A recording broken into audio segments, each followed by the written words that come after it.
Hello, hello, everyone. Thanks for tuning back in once again to the Queen Ahmadiyyah show.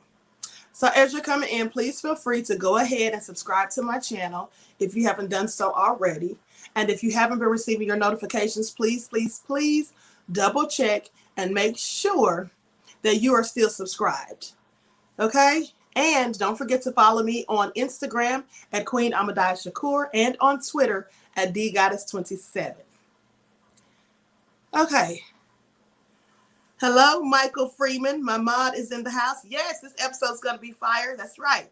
Hello, E&E all around. Davita, Rosalind, SMCM, Lisa Jackson. Salute to you as well. Nisi Bryant is black in the house.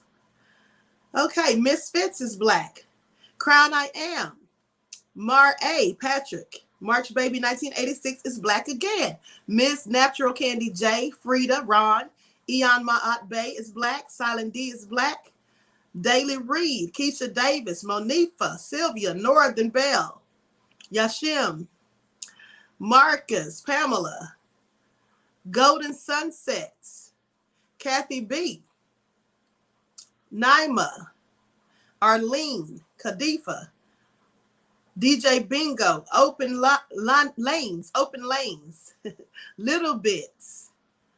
Okay, Bayina is black. Dillion and Sonia and Woke One is definitely black. Okay, so let's go ahead and get into it, people. I was pondering what I was going to talk about tonight. I was actually going to talk about a serial killer, but I'll save that for next week, right? So, Helen says we black. Yes, that's right. So with that all being said, I'm going to be discussing these allegations against Freemasons and priests by witnesses and victims who've come forward to talk about the heinous atrocities that have gone on and that happened to them when they were children. And I told you a couple of times I've done videos about these pedophiles and about the satanic ritual abuse, which is also known as SRA, right? What usually happens to children who are victims of these demons and devils. So let's talk about it, people. As I'm getting my notes together, please go ahead and give the video a thumbs up. Let's get the likes up and like and share and subscribe. Now, I'm going to read my fair use disclaimer first because I'm also going to be playing some audio later on. Copyright disclaimer under Section 107 of the Copyright Act of 1976. Allowance is made for fair use for purposes such as criticism, comments, news reporting, teaching, scholarship, education, and research. Fair use is a use permitted by copyright statute that might otherwise be infringing. Okay.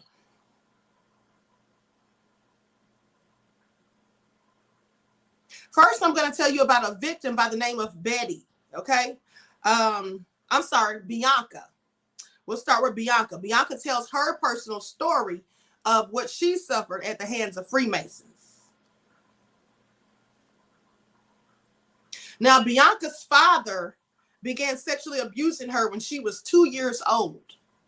From when she was 5, he would drive her to various places around the city in New South Wales where at least 7 other white middle-class professional men also sexually abused her. All of these men were Freemasons. Bianca remembers seeing her father's Masonic cane, his apron, and a book that he called the Mason's Catechism at home. Now, Bianca quietly and calmly read her account to the commissioner, starting with an early memory of being made to perform oral sex on her own father. Sometimes her father would abuse Bianca as he drove around on his errands, pinning her hands to the steering wheel as she sat on his lap. This is all so sick, people. I just want you to know how sick. Yes, little bit, absolutely sick. Her own father doing these things. Now at Easter, things got worse for Bianca. Her father came into her room very angry and made her bend over the bed. He put his hand on her back so she couldn't move and pushed the Masonic cane into her privates. He was doing this to help Jesus because he was dying. This is what he told her, that he was doing this in the name of Jesus because he was dying. He said Bianca wouldn't get to heaven and that she was a little biatch. Okay? He often called her and her sisters a pack of biatches. So calling his children these things and doing these heinous things, this is also sick. Now, I wonder where the mother was when these things were going on. Yes, this is demonic, and yes, it is absolutely terrible, right? And whacked out. Everything you all are saying, yes, it's all true. Now, on Anzac Day, I don't know what that is, but apparently some type of holiday. Now, on Anzac Day, that same year, he sexually assaulted her with a cane again. He said that he had to do that because she was a girl and he had to get rid of the bad stuff. Now, after these assaults, Bianca would have a bath. Her father had warned her that if she told anyone, worse things would then happen. So she was frightened that if she made the bath water dirty, someone would see it and she'd get into more trouble. One afternoon when she was about 6 years old, Bianca's father drove them to a place they'd been to before. But this time her father said it was very, very important. She said there was a strange man there and he had a coat and a hat. She says, I had to take off my pants and get into the back seat of the car. And I was pushed so that I was lying on my side, facing the back of the seat. Bianca's father held her hands over her head. The man sat against my head and shoulders and called me girl and young miss. He told me this was his job and he took it seriously. There were things that I had to do. The man then anally raped Bianca with a Masonic cane. She lost control of her bowels, but the abuse went on. This is all just so sick. Hello, Too Tall McCall. Oh, this is all sick, people. Very sick indeed. Afterwards, her father was angry because she'd made a big mess. Bianca saw the same man again, but couldn't remember the details.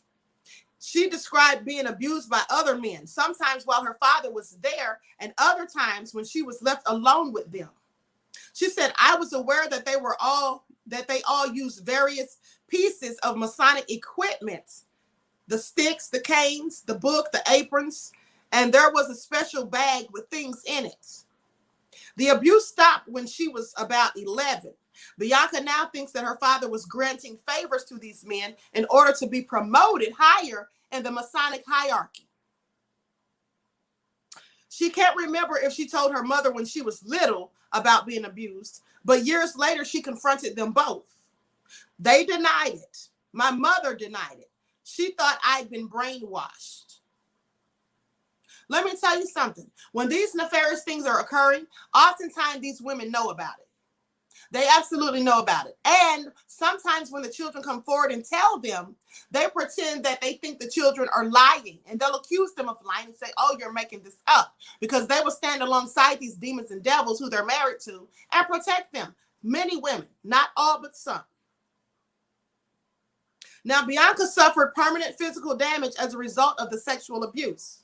Still, she regards herself as being lucky in many ways. She says, I've been one of the very fortunate ones in that I've had the skills to function. Even though she struggles with feelings of self-loathing and shame, she has a strong constitution. Now, she says that she's optimistic and she's very intelligent enough to get through school. She was intelligent enough to get through school and make a career for herself, despite the abuse destroying her concentration. She says, I wasn't there a lot of the time, but I was physically there, but I was busy trying to deal with what was going on with me. A huge impact of the sexual abuse has been the nonstop negotiation. Every day, I'm constantly negotiating with myself that it's all right to do this, that it's all right to go here.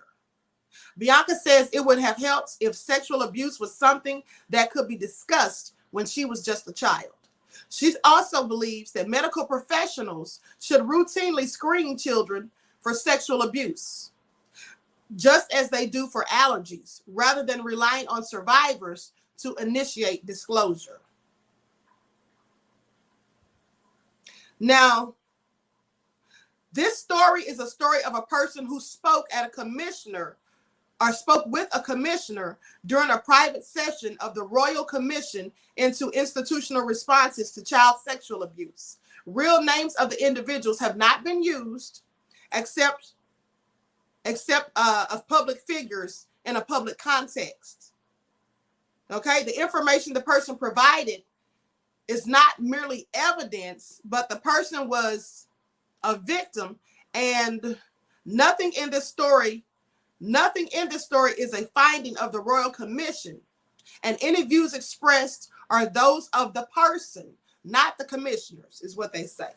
And let me tell you why the commissioners wouldn't likely, in my opinion, agree with this, is because oftentimes when people come out and speak about these things, and they have to put it on the record if they take it to court or whatever, and speak to authorities, it has to be put on the record. But many times these people that they go and report these things to, they're in on it. They do these things themselves. So of course they're not going to expose it.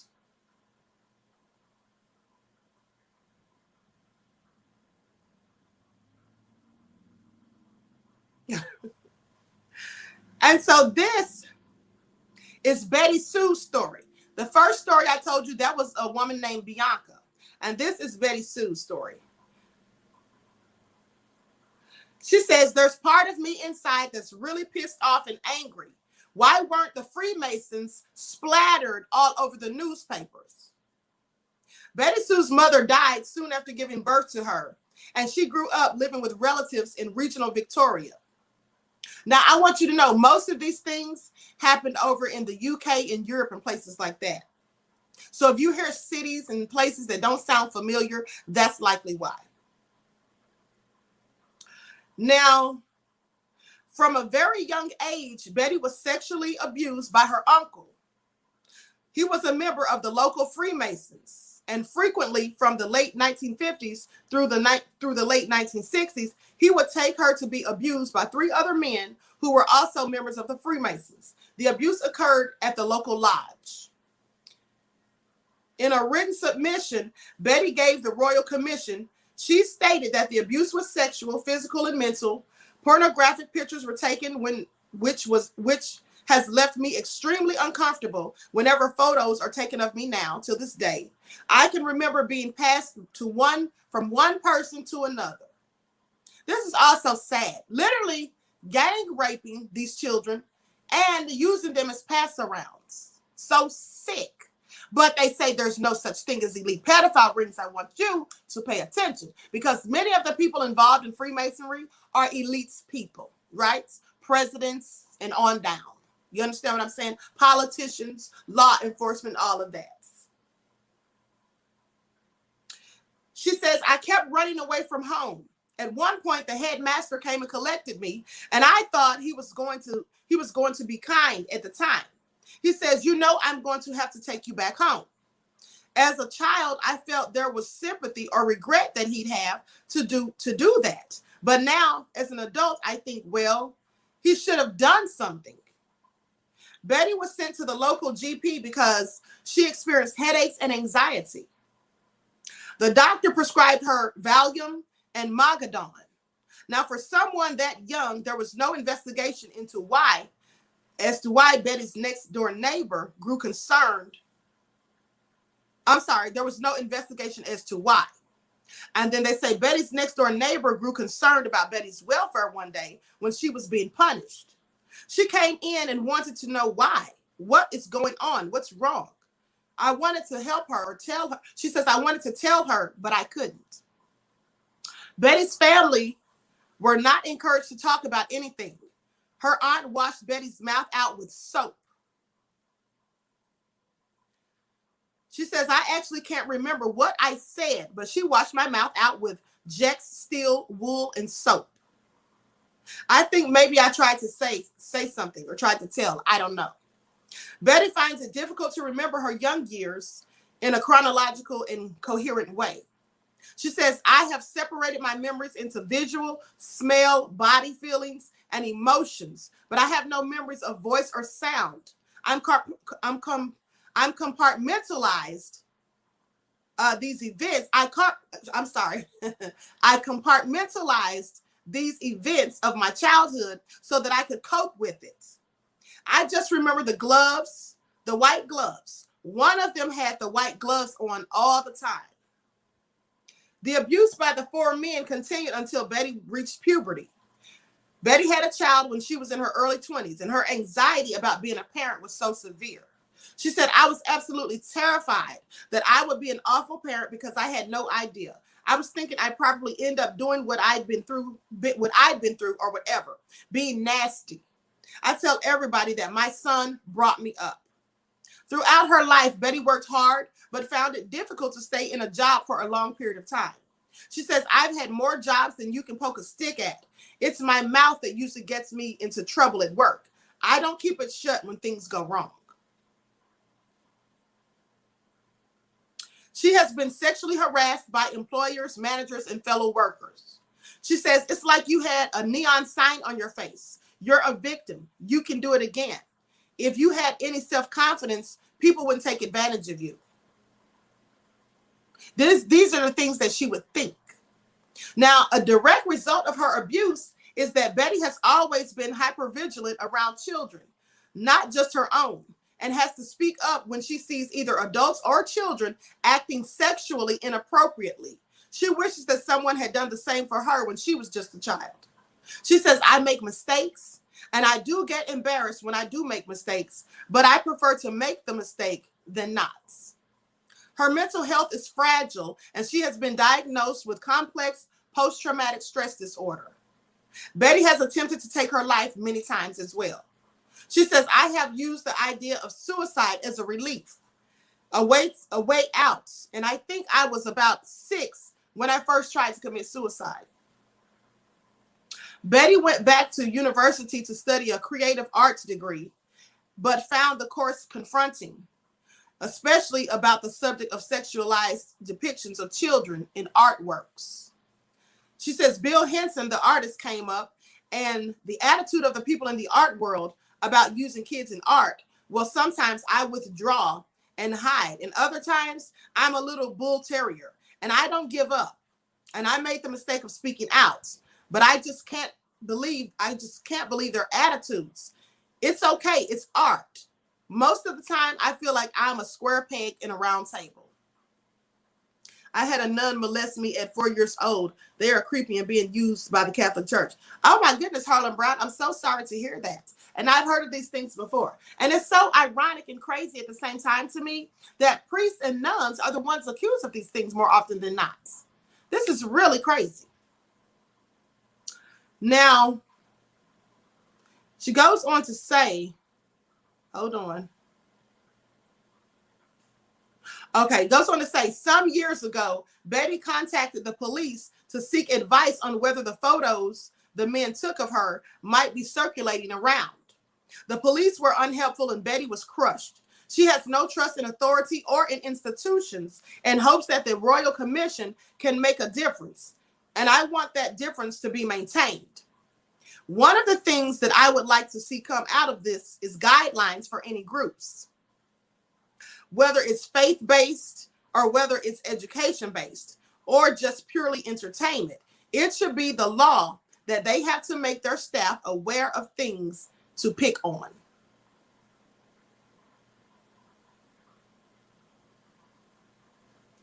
This is all so crazy, people. Before I continue on with the next topic, which is about the Catholic priest molesting these young boys, I'm going to play some audio for you, and I've already read my disclaimer. And this is from a victim.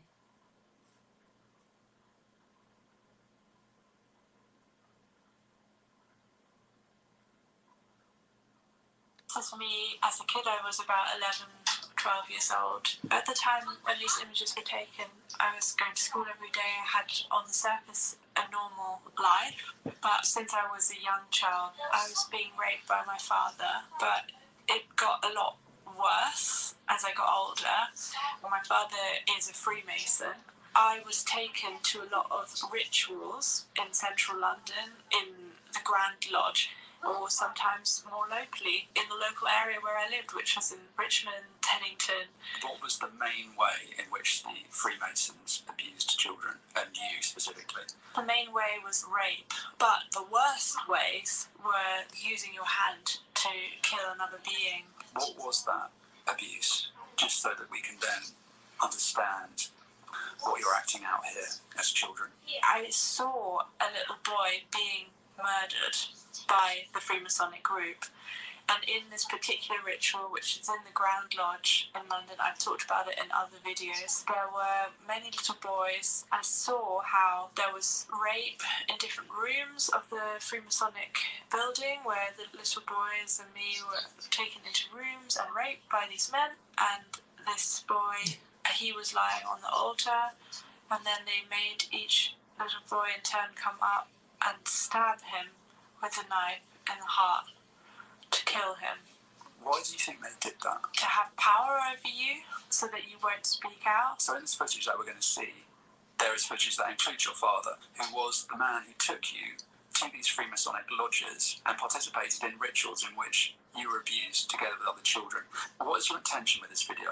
And what is your intention in showing your father in this video? I hope this video can help people identify children that are being abused in order to help those children find support and help. It's especially important to see the ways in which children play. By playing, they often show what's happening to them, actually. Children who've faced extreme violence, they are masters at hiding what's been done to them because their life depends on it. This reenactment, you're playing the role of the murderer, which is a role that you were forced into as a child with other children, it sounds like. Yes. So at some of these rituals, Yes. you were forced by this Freemasonic group to commit acts of violence on other children Yes. in order to traumatise you. As a child or as a normal human being, you feel immense feelings of guilt and disgust and horror because you feel responsible. You feel like you have committed this murder, and it's the worst feeling in the world to be carrying around. And it's impossible for you as a child to realise that you were not the murderer, that it was the group, that it was the people who forced you into that position. So you see me, the murderer. Okay. So there you have it. Yes, these people are just evil. Absolutely. So this is also demonic and sick. And the fact that people are doing these things to their own children and allowing their own children to participate, let me tell you why they do these things to their own children and allow other people to do it to them. This is all a part of their sick ritual. You see, they give their children up as sacrifices, not always by killing them or allowing them to be killed, but by allowing other people to sexually abuse them. Like the one girl said, Bianca, that she believes her father did it so that he could rise higher in the Masonic hierarchy. This is absolutely why some of them do this. And it's also sick and depraved. They just pump me with meds so I can't act out and talk about it. Oh, this is awful. That is so sad, Nahasia. I'm sorry that happened to you. You can't be human if you're out there hurting kids. No, these people are clearly demons and devils. Just sick. I work with DHR, seen a lot of sexually and emotionally abused children. Yeah. Our time is near. That's why Allah is revealing it. Absolutely. Talal View Productions. Let me tell you something. I saw someone put in the chat that this is why they want Trump out so bad. Yes, absolutely. Trump said this on national television that he was going to get rid of pedophiles. He said that's a good thing, right? Now, here's the thing. They had allegations that Trump raped a 13-year-old girl or whatever. Now, I don't know if that was true, but nothing ever came of that. Now, I don't know if the Democrats put that out just because he was trying to find out, exposing them. But I want you to pay attention, people. I want you to pay attention because some people, I've heard someone say, oh, y'all are so silly if y'all think Trump is bringing down the deep state, the cabal or whatever. Let me say this. Never before have we heard so much information being exposed about these elite pedophile rings until Trump came into office. Now, I'm not saying for a fact that he's bringing down the cabal, but that's what they say. And I find it very interesting that none of these things were really being exposed to the extent that they are now until Trump came in office. Okay? So I'm just saying, at the end of the day,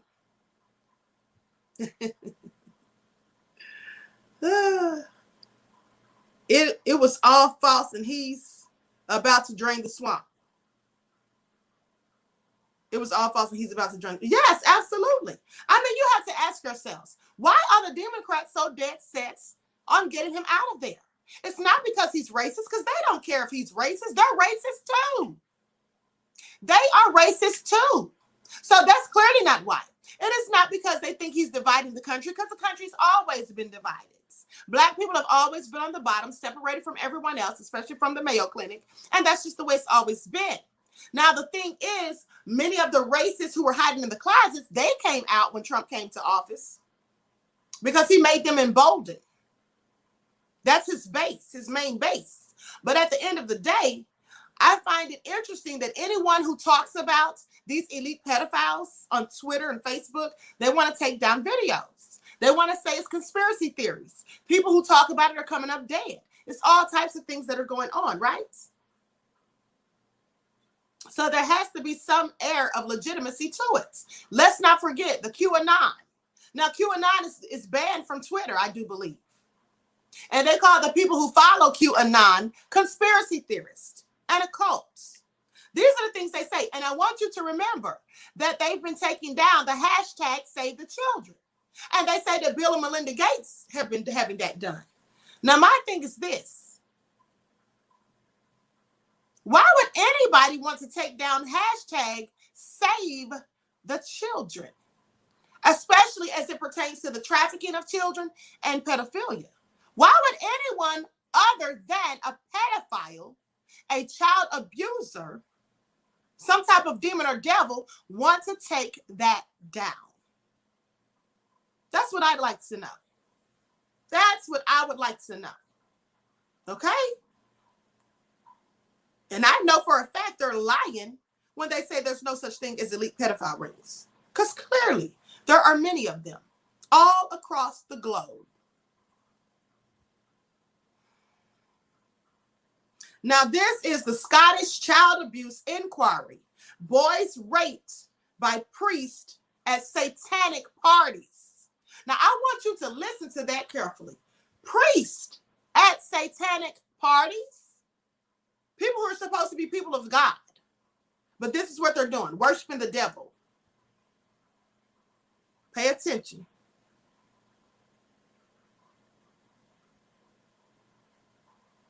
It says a child abuse inquiry witness has told how he was raped by priests during a satanic drink-fueled sex parties.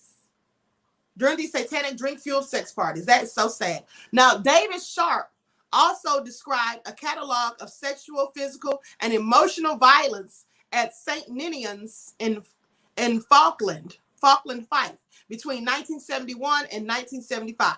Now, Ms. Sharp from Glasgow said the abuse had left him with lifelong trauma.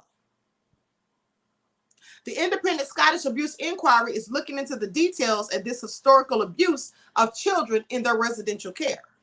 Mr. Sharp urged inquiry chairman Lady Smith to piece together the jigsaw of the victims' accounts and called for a national discussion on the subject. Now, the 60-year-old who has waived his right to anonymity was put in care after his mother died when he was age 1. I want you all to pay attention. This man's mother died when he was age 1, and that's when he was taken into their care. When the other person I spoke about, Betty Sue, Betty's mother died when she was 2. And then she was taken in by other people. And these are the things that happened. And I guess she was taken in by family members because she said her uncle was the Freemason who was doing this. Now, they say he stayed in several institutions before going to the Catholic-run home care in Fife. He told how he was groomed by one of the religious brothers who would tell him he loved him, but no one had ever done that before. The inquiry heard the then 12-year-old was later raped. Most of the abuse was said to have taken place in the shower rooms, where the witness would be made to stand in the dark through the nights as punishments. One attack came after he had asked about the whereabouts of a friend who had disappeared. It was later discovered that the boy had taken his own life. Mr. Sharp said that he was taken to the shower room by a drunken religious brother, tied up and gagged. The witness claimed he was hung by a cord, threatened with murder if he spoke out, and was then raped. He added that it was from that day that everything I did was under his complete and utter control. The inquiry heard 2 or 3 boys were trafficked around Scotland and Ireland at the time to be used in drink-fueled sex parties, which he described as satanic. On one occasion in Ireland, it was said to have involved 10 men taking turns raping the boys. Gang raping these children, 10 of them. How sick are they? Now, it was heard that priests were among those involved in the incidents that took place over the duration of his time at St. Ninian's, which was run by the religious order of Christian brothers.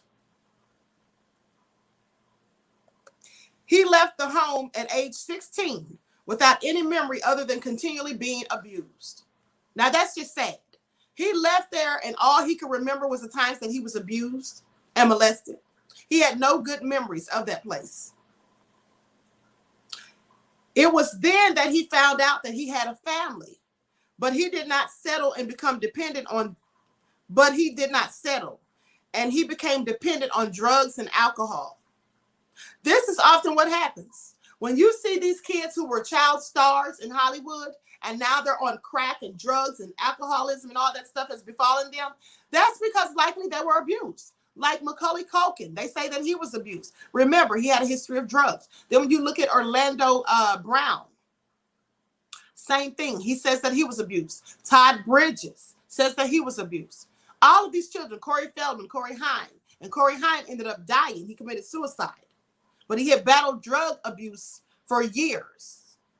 Dana Plato from Different Strokes, the one who played the sister, Kimberly, she ended up going down so bad. Remember, she actually robbed a store, like a convenience store, and she battled drug abuse and all of that too.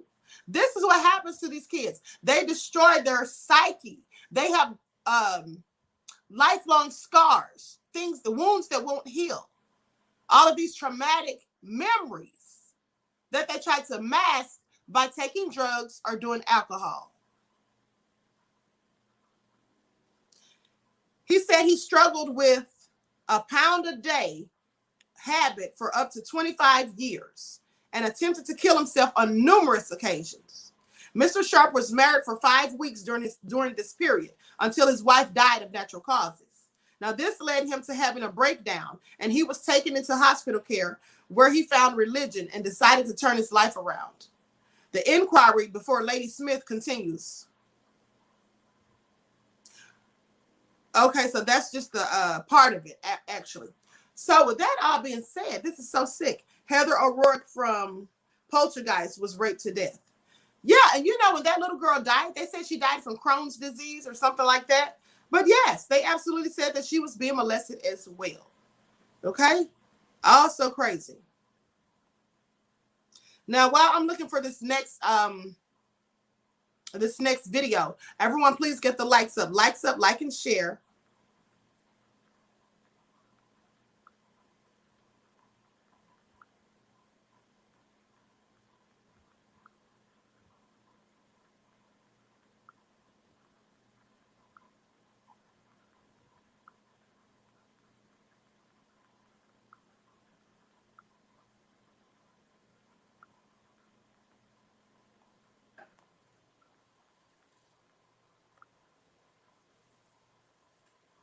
A lot of horror movie stars die under funny style circumstances. This is true.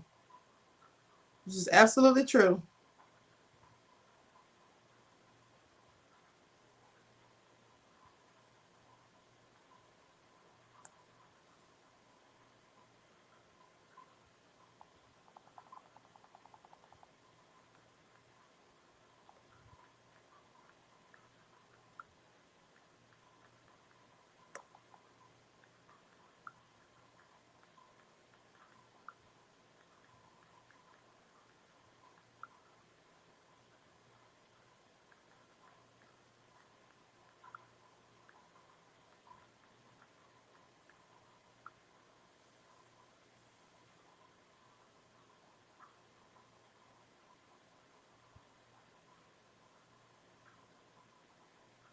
Okay.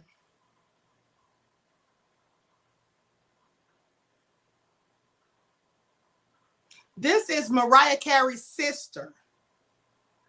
I can't find the video where she did an interview, but I'm going to read to you an article where she talks about the things that they went through. Mariah Carey's estranged sister, Allison, accuses their mother of forcing her to perform sex acts on strangers when she was 10 and being made to watch children abused in satanic rituals in court filings.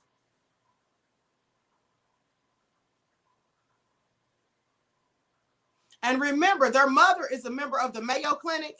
And the reason I'm pointing that out is because I told you before that this white woman told me, right? This woman I used to work with, she told me that there were covens of witches all around America, and that these families have always participated in witchcraft, Satanism, and satanic rituals, and that they, in fact, sacrifice children.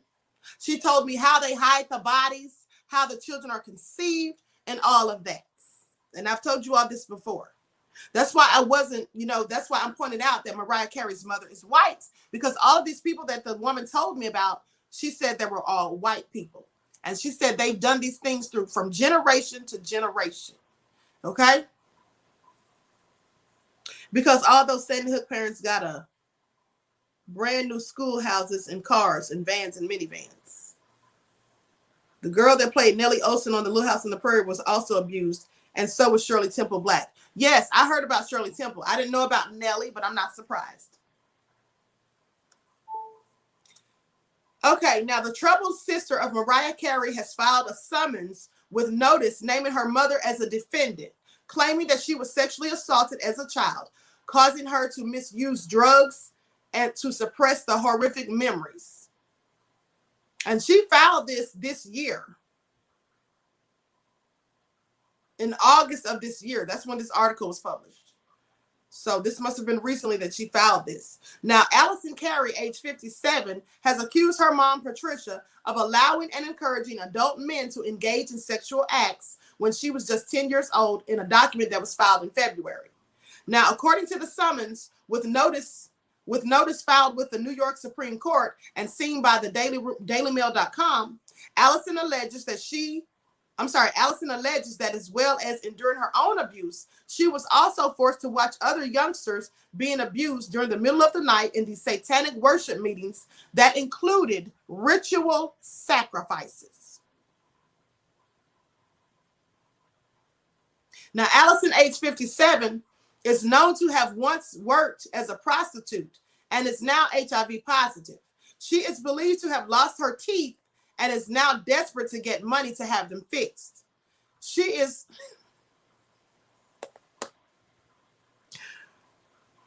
My question is, what does her teeth or lack thereof have to do with this? Now, it sounds like to me the person that wrote this article is trying to possibly insinuate that she's lying just to get money or something. I don't know, but it sounds crazy because I don't see what her teeth has to do with this. Okay, so anyway, let me continue.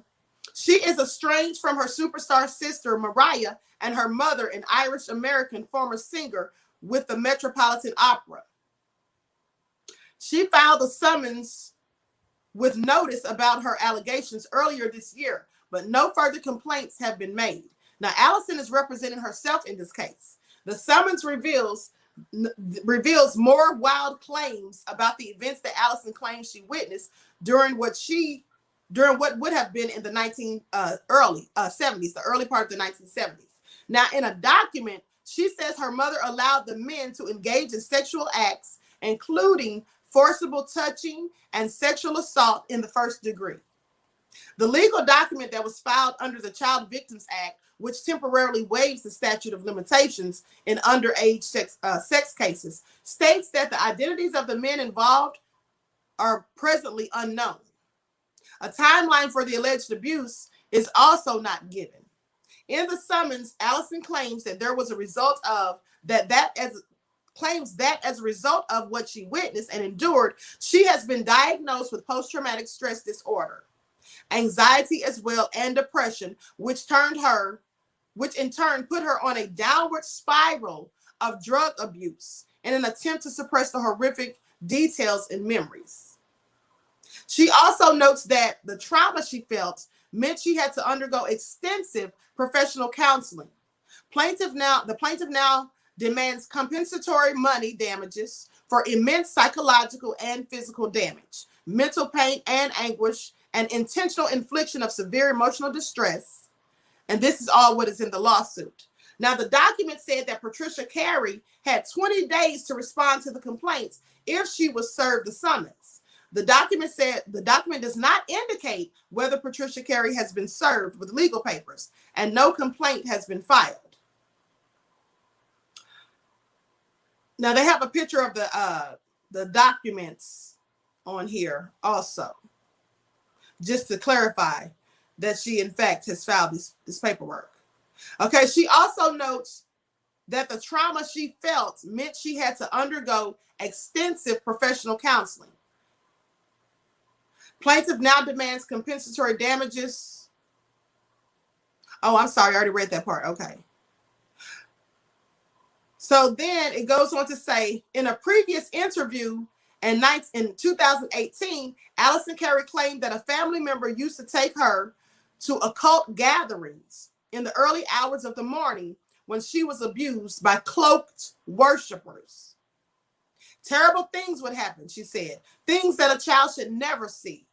I was sexually abused there. They told me that if I didn't do what they told me, they would take me. They said that if I didn't do what I was told, or if I told what was going on, they would cause harm to Mariah.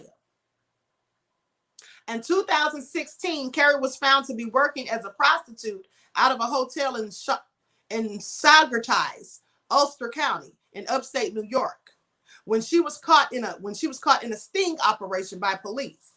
Now, according to the cops, Carey was advertising herself online using her multimillionaire pop sister's lyrics. Carey was described by authorities as a transient, but had reportedly been offering her services out of the hotel for a week. Soon after the event, Carey spoke directly to her sister in a video recorded by the Daily Mail, asking the pop star, who is worth an estimated $520 million, for her financial support. As well as struggling with HIV, the recovering drug addict was also reportedly left with brain and spine injuries after a devastating home invasion attack in 2015. In the video, she begged her sister singer, with whom she hadn't spoken with since a huge falling out since 1991. She says, "Mariah, I love you and I desperately need your help. Please don't abandon me like this." She also said she had worked as a prostitute in New York City before Mariah became famous in order to clothe her family. Mariah has not publicly commented on her sister's allegations. The singer is set to release her autobiography next month, The Meaning of Mariah Carey. Now, this book is composed of my memories, my mishaps, my struggles, my survival, and my songs, she stated in a letter announcing that the book would come out, announcing the book in July. Writing this memoir was incredibly hard, humbling, and healing.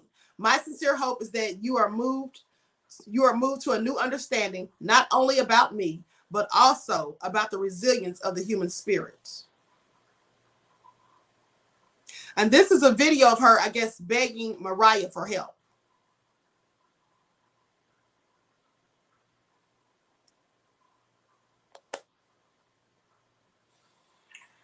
Mariah, I love you, and I desperately need your help. Please don't abandon me like this. Mariah, I love you, and I desperately need your help. So there you have it, people, because I've told you before about Mariah's sister's allegations, and I just wanted to play that for you. Now, let me see if there's a clip of the interview where she was saying all of these things.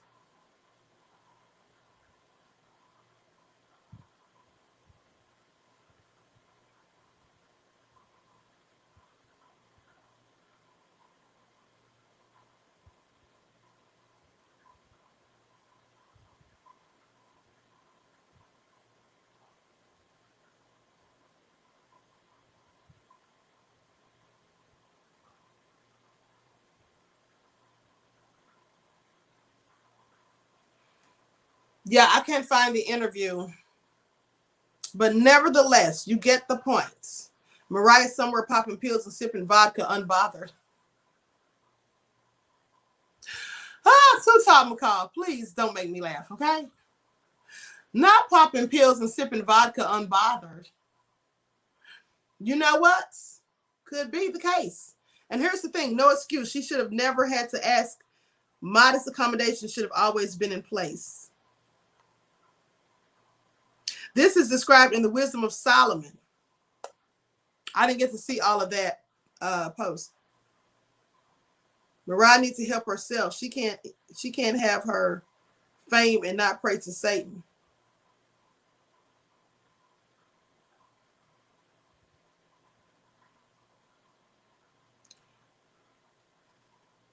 Thank you. I am all I have in this world. My mom is back on drugs. I can't ask her for help and support.